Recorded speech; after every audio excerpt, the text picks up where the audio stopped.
자, 저희는 계속해서 다음 소식 전해드리겠습니다. 먼저 영상 보시죠.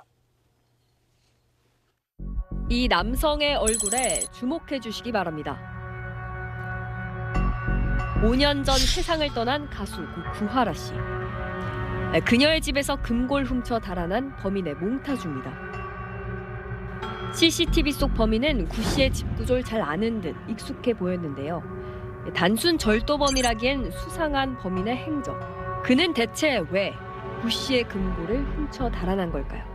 금고 안에는 구 씨가 쓰던 휴대전화가 담겨 있었습니다. 성범죄와 마약, 경찰 유착 의혹이 불거졌던 클럽 버닝썬 사건. 구 씨가 해당 사건의 결정적 제보자였던 사실이 알려지면서 금고 터리범의 정체에도 관심이 모아지고 있습니다. 네, 고인이 된 가수 구하라 씨의 자택에서 금고를 훔쳐 달아난 범인의 몽타주가 지난 주말 SBS 그것이 알고 싶다를 통해서 공개됐습니다. 자, 5년 가까이 미제로 남겨져 있었는데 이번에야말로 사건의 진상이 드러나게 될지 관심이 모아지고 있습니다. 자, 먼저 신정원 기자. 네. 이 5년 전의 사건인데 뒤늦게 재조명되고 있는 이유가 SBS의 그것이 알고 싶다 때문이죠? 네, 그렇습니다. SBS 그것이 알고 싶다 방송이 바로 전주 토요일에 있었습니다. 많은 분들이 관심 있게 시청을 해주셨는데요. 일단 이 내용 자체가 좀 생소하신 분들이 있을 것 같아서 설명을 좀 드리겠습니다. 일단 고 구하라 씨는 지난 2019년 11월 24일 28의 나이로 갑작스럽게 세상을 떠났습니다. 활발하게 활동을 하던 중에 전해진 비보였어서 많은 분들이 안타까워했는데 구하라 씨의 장례가 끝나고 2달이 지났을 무렵 이 금고 도난 사건이 발생합니다. 49제가 끝나고 구 씨의 오빠가 동생의 유품을 정리하면서 청담동 집을 비웠는데 이 2층에 있는 옷방 안쪽에 있는 동생의 개인 금고가 사라졌다는 사실을 알게 된 겁니다.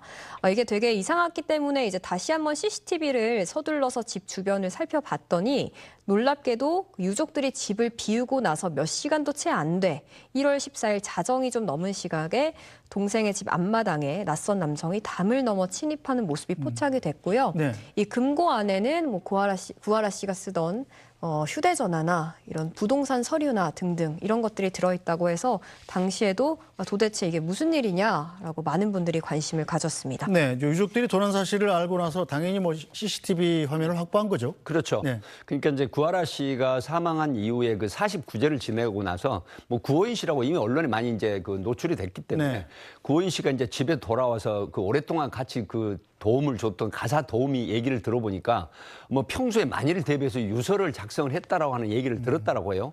그래서 이제 구하라 씨가 사용하는 그 2층 옷방에 있는 금고를 열어보게 됩니다. 유서를 찾기 위해서. 지금이 저 도둑이 침입하는 그 그렇죠. 해당 CCTV 화면이죠. 그렇죠. 상당히 좀 명확하게 찍혔는데 얼굴은 많이 가렸군요. 네, 이제 그렇게 됐는데 금고가 사라진 겁니다. 이미 열어봤는데 그 이후에 가서 다시 확인해 보니까 금고가 사라진 거죠.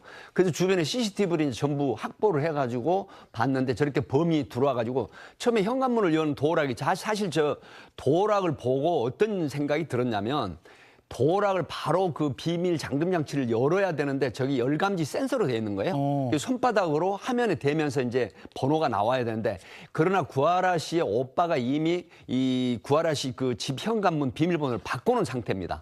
그러니까 그건 나서. 차마 모르고 네. 그래서 이제 면식범이거나 아니면 면식병이 청부를 받은 어떤 범인이 아닌가 이런 얘기를 하는데 결국은 저걸 확보를 해가지고 경찰에 이 신고를 했었던 그런 CCTV 영상이 되겠습니다. 네, 일단 범인이 누구냐 궁금해하시는 분이 많았었는데 그것이 알고 싶다 해서 범인의 몽타주를 공개한 거죠. 그렇습니다. 이제 그 몽타주 전문 수사관에 의뢰를 해서 이 사실 AI 기법하고 전문가 의뢰로 해서 몽타주를 작성을 했는데 사실은 뭐 콘택트 렌즈나 뭐 근시 교정용 안경이나 콘택트 렌즈를 착용할 수도 있고 그다음에 20에서 30대 정도 남성이고 키는 170에서 170대 후반 정도 키다. 그리고 코가 굉장히 오똑하고 그다음에 이 턱이 날카로운 선의 그 모습을 이렇게 이제 내보냈는데 결국은 저는 이 몽타주를 작성한 이후에 여러 가지 설이 있었거든요. 그래서 아마 여기에 관련한 제보가 상당히 지금 들어올 걸로 알고 있고 뭐 경찰도 이 부분에 대한 관심이 지금 상당히 표명이 돼 있기 때문에 이게 지금 수사를 앞으로 할 가능성도 있다 이렇게 저는 봅니다. 자, 신정욱 기자, 일단 고인과 평소 알고 지내던 사람이었을 가능성이 있습니까? 일단 그런 의혹들이 당시에도 그리고 지금까지도 제기가 되고 있습니다. 이제 백기종 팀장님이 방금 설명도 잘 해주셨는데 일단 그 CCTV 영상에서의 모습이 굉장히 이 구하라 씨의 집 구조를 잘 알고 또 최소한 굉장히 빠삭하게 좀 전에 들은 네. 그런 사람이 아닐까라는 또는 그런 사람의 사주를 받은 게 아닐까라는 짐작을 하게 했던 CCTV 영상이었거든요. 뭐 예를 들어서 마당을 가로질러서 문이 잠겨 있으니까 외벽 구조물을 타고 올라가서 그런 다음에 이제 옷방을 거쳐서 이제 금고까지 달하는 그런 장면들이 다 잡혔기 때문인데 실제로 그 당시에 사건을 담당했던 형사 어떻게 얘기했는지 들어보시죠. 네. 이 비밀번호 누른다는 게 말이 돼요? 말이 안 되잖아요. 그럼 눌렀다라고 보시는 저희는 그때 그렇게 봤어요. 네. 경찰은 범인이 구하라 씨가 생전에 사용했던 비밀번호를 눌렀지만은 그 사이 번호가 박힌 탓에 현관문을 여는 일에 실패한 걸로 판단했습니다. 네, 저 백기종 원장님, 구하라 씨가 평소 알고 지내던 사람이었으면 유족들도 좀 알 수 있었을 가능성이 높았을 텐데 친오빠나 지인들 저 범인 몽타주 보고 아는 사람은 아닌 것 같다 이랬다고요? 네, 사실 몽타주를 보면 이제 일선에서 많은 경험치로 볼 때 몽타주를 작성을 했을 때 소위 인지 정도가 있는 사람은 어느 정도 이 사람 아니야라고 하는 의심을 네. 표현을 하거든요. 그럼에도 불구하고 이 구하라 씨 오빠라든가 가족 지인들이 이 몽타주를 보고 아는 사람이 아니다라고 얘기를 했는데 사실 저 현장에 나올 때 당사자가 관련 있는 당사자가 구하라 씨 집에 오진 않죠. 왜 그러냐면 금고를 훔치는 목적은 아마 금고 속에 있는 휴대전화 번호라든가 여러 가지 본인이 의도하는 그런 목적물 때문에 온 건데 네. 결국은 이 부분은 누군가로 이 청부를 시켰다. 그러니까 쉽게 말을 하면은 이 물건을 훔쳐오게 하는 이런 부탁이나 청부를 했다라고 볼 가능성이 있죠. 앞에 우리 신정 기자 설명을 하셨지만은 지금 현장 안에 있는 구하라 씨가 사용하는 뭐 명품 그 브랜드라든가 뭐 시계라든가 상당히 고가품은 전혀 손을 내지 않았거든요. 네. 그리고 오로지 옷방 안에 있는 이 31kg 정도 나가는 금고만 이 가지고 도망을 했기 때문에 그렇다고 하면 이 금품을 목적으로 한 침입 강도나 절도도 아니고 누군가로부터 사주를 받은 청부를 부탁받은 범인이 이 금고를 훔쳐 달아났다. 그러면 그 금고 속에 이 뭐가 있었을까라고 하는 이 부분에 주안점을 두게 됩니다. 예, 당시 그럼 경찰 수사는 어떻게 됐던 겁니까? 사실은 이제 이게 빨리 신고가 됐더라면 지금 일부에서는 뭐 장갑을 끼지 않았다라고 하지만 자세히 관찰을 해보면 굉장히 미세한 장갑을 낀 걸로 드러납니다. 왜 그러냐면 저 정도 지금 치밀한 범행을 할 때는 충분히 본인의 지문이나 DNA를 남지 않게 합니다. 그래서 장갑을 끼는 걸로 이렇게 좀 보여지고 있고 그다음에 완전 지금 본인의 그 어떤 신원이 노출되지 않게 완전히 지금 변복으로나 변장을 해버렸지 않습니까? 네. 이 부분 때문에 강력으로 CCTV라든가 블랙박스라든가 이런 부분이 이제 수사가 돼야 되는데 사실 이게 구하라 씨 관련한 집 그 도난 사건이기 때문에 여러 가지 블랙박스나 CCTV를 강력으로 수사를 했더라고 하는 그런 아쉬움이 좀 있지만 상당히 시일이 지난 상황에서 신고가 돼가지고 제대로 된 수사가 되지 않았지 않나 하는 아쉬움이 있습니다. 자, 그렇다면 금고 얘기 좀 더 해보겠습니다. 범행 당시 옷방에 다른 귀중품은 그대로였고 지금 금고만 통째로 뚫렸다는 건데 마치 처음부터 금고를 노렸다 이렇게 볼 수가 있겠네요. 그렇습니다. 그렇다면 지금 금고 안에 뭐가 있었던 겁니까? 예, 지금 금고는 이제 그 구호인 씨, 구하라 씨 오빠의 얘기로 들어보면 구하라 씨가 사용한 전화가 6대 정도 있었고 네. 그다음에 이제 그 회사하고 관련한 계약서라든가 이 등기부 권리증이라든가 또 개인이 소장하고 있는 편지라든가 이런 게 있었다고 합니다. 그래서 그 안에 뭐 예를 들어서 이제 금품이 들어 있었던 건 아니고요. 그렇다고 하면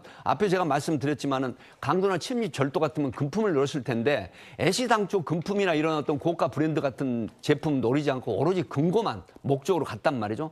그렇다고 하면 여러 가지 설이 있죠. 이 버닝썬 사건을 최초로 폭로한 결정적으로 이 전말을 알게 된 사람이 버닝썬 게이트의 구하라 씨 제보였다라는 얘기가 있지 않습니까? 네. 그리고 또 전 남자친구 결국 그 대법원에서 징역 1년형이 확정이 돼서 실형을 살았지만은 그 최 모 씨라고 하는 전 남자친구와의 관계 이런 것들이 곁들여지면서 굉장히 그 세상에 해자되는 부분이 혹시 공권력이 개입된 게 아니야. 또 일부에서는 누군가로부터 구하라 씨하고 관련된 사람이 청부를 해서 그 금고 속의 비밀 이거를 훔치려고 하지 않았느냐. 그렇다고 하면 그 금고 속에 있는 게 뭐냐면 어떤 본인이 불리한 상황이나 어떤 증거물로 소위 말하는 은닉이나 은폐를 시키기 위한 그런 시도로 결국 절도를 하지 않았느냐. 이런 얘기가 있기 때문에 네. 이 부분에 대한 수사는 앞으로 계속 해야 될 가능성이 높다. 이렇게 보는 거죠. 자, 신정원 기자. 그런데 도난 당시에 금고 안에는 휴대전화가 없는 상태였다고요? 불행 중 다행이라고 얘기할 수도 있을 것 같습니다. 이 금고 털이범이 아마 이제 금고 안에 있는 물건 중에 무엇을 노렸냐, 뭐 나중에 그 중에서도 이제 휴대폰일 가능성이 좀 많이 제기가 된 상황인데 다행히 이 유족들이 물건을 정리하면서 도난 당하기 전에 이 금고 안에 있었던 이 휴대전화 6대를 미리 수거를 했었다고 합니다. 관련해서 이제 유족의 목소리로 들어보시죠. 계약서랑 소속사에서 정산받은 서류 그리고 집 등기 권리증 휴대폰이 한 5, 6대 됐었거든요. 그 금고 안의 내용물은 제가 그 정리를 하면서 중요한 것들은 다 뺐어요. 범인이 이제 그 금고를 가져갔을 때는 거의 빈 껍데기를 가져가도 봤다고 이제 무방하죠. 네, 신 기자, 이 휴대전화 안에 어떤 내용이 담겨 있는가 핵심인데 아직 확인은 안 된 거죠? 네, 구 씨가 쓰던 휴대전화의 기종의 특성상 이 비밀번호를 알지 못하면 잠금을 해제하기 어렵다고 합니다. 일단 유족들은 지금 믿을 수 있을 만한 업체에 맡겨서 휴대전화 잠금을 풀려고 하고 있는데 아직은 아니고요. 네, 다만 이제 기술이 발전된다면 그 안에 무슨 내용이 있었는지 등등을 좀 파악할 수 있지 않을까 이렇게 기다리고 있습니다. 네, 저 고인이 이른바 이 버닝썬 사건의 제보자였던 사실이 알려지면서 혹시 이 도둑이 버닝썬 사건과 관련된 사람 아니냐? 이런 추측도 나오네요. 네, 맞습니다. 사실 구 씨가 쓰던 휴대전화 사용 기간을 이제 역추적해서 되짚어 봤을 때 구 씨가 쓰던 휴대전화 기종이 이른바 정준영 씨의 황금폰 기간과 겹칩니다. 2015년에서 2016년 사이인데 또 다른 휴대폰은 버닝썬 사태가 시작되기 직전 2년 정도 사용했던 휴대폰이라는 건데요. 하지만 이제 구하라 씨 측 변호인은 버닝썬 사건과 이제 연관시키거나 아니면 단정짓긴 좀 무리가 있다라는 얘기도 하는데 이것도 직접 좀 들어보시죠.